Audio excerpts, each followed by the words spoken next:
Ko po ay marunong mag-English. Baka mas marunong pa ako sa kanya mag-English. Gusto ko yung abogado natin na nang insulto dito sa isang member natin dito, makinig na mabuti at i-correct niya ang English ko. Gusto ko pong marinig ito ng mga DDS trolls at DDS vloggers na tumitira sa amin at sinisira ang aking reputasyon. Gusto kong sabihin sa kanila, ilang boto ba ang ibinigay nyo kay former President? Ako po, Mr. President, libo-libong boto ang binigay namin sa inyo. Nagpasalamat ba kayo sa akin? Hindi. Tinawag nyo ang Diyos na stupid, Mr. President. Tinanggap po namin yan sa pagkayo Pangulo, Mr. President. And I do not want you to go to hell. You said publicly, if you are corrupt, I will fetch you using a helicopter to Manila and I will throw you out. Hyperbole lang yun, sir. So, Mr. Hindi Chair, papayag ang piloto niya, sir. sino po yung tinapon ninyo sa helicopter? Sinabi niyo po eh. Paano mo itapon niya, sir? Saan mo pa yung... Noong Amparisyon, nakahuli po ng isang babae that was caught in the act of adultery.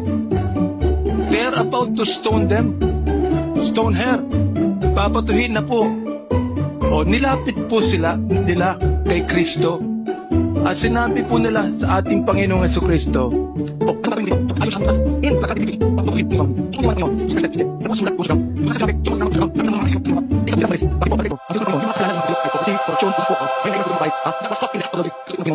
neither do I condemn you. Go and sin no more. Hindi ho ba mas maganda yung salita ng ating Panginoon to? Mr. Chair, Mr. President. Hindi na ako papatay, sir. Retired na ako.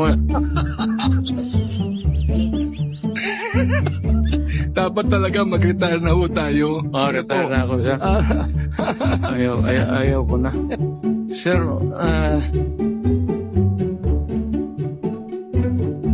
bago ko sagutin yung ano sir, ayaw kong pumunta ng impyerno. Pastor ko man, sir, tulog. Pero, lang ako. Mr. Hindi po ito confessional. Ano po? Ito po ay quadcom hearing. Neither do I condemn you. Go and sin no more. Pinagdadasal ko po kayo. Salamat. Totoo po yun. Totoo po yun. Hindi po dasal na ama namin, ha? Ito po ay dasal coming from the heart. Eh, bakit po kayo pumapatay?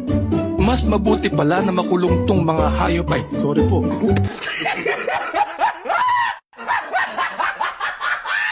Mr. Chair, hyperbole pa po to.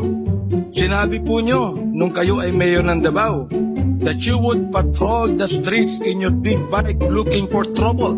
Sabi nyo? Yeah. Oh, hindi po to hyperbole. Totoo po ito. Oh, kasi looking for trouble eh. Kayo po ay nagpa-bike looking for trouble. Yes, sir. Oo.